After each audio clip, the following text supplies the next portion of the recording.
গ্রামগঞ্জে অনেক জায়গায় খেজুরের রস ফুটিয়ে তৈরি হচ্ছে খেজুর গুড়।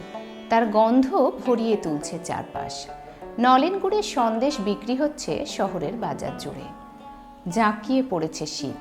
শীতের পোশাকের পসরা সাজিয়ে বসেছে শহরতলির বাজারে বাজারে। উত্তরে দমকা বাতাসের মধ্যে একটু উষ্ণতার জন্য আগুন জ্বালিয়ে শরীরে তাপ নিচ্ছে ফুটপাতের রমেশ আর রমজানরা। ছেঁড়া তিরপলের নিচে ঘুমিয়ে যাওয়া জীবনে ফাটা জামা কাপড়ের ফাঁকে এক অন্য বাস্তবের রোজনামচা। স্কুল শিক্ষক বীরেশবাবু এগিয়ে গেলেন ফুটপাতের দিকে।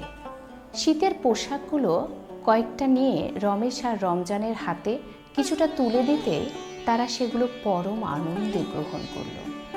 কোনো প্রচারের আলোতে নয়, বীরেশবাবু মানসিক চোখ দিয়ে মানবিকতার আলোতে এক পরম তৃপ্তির স্বাদ পেলেন।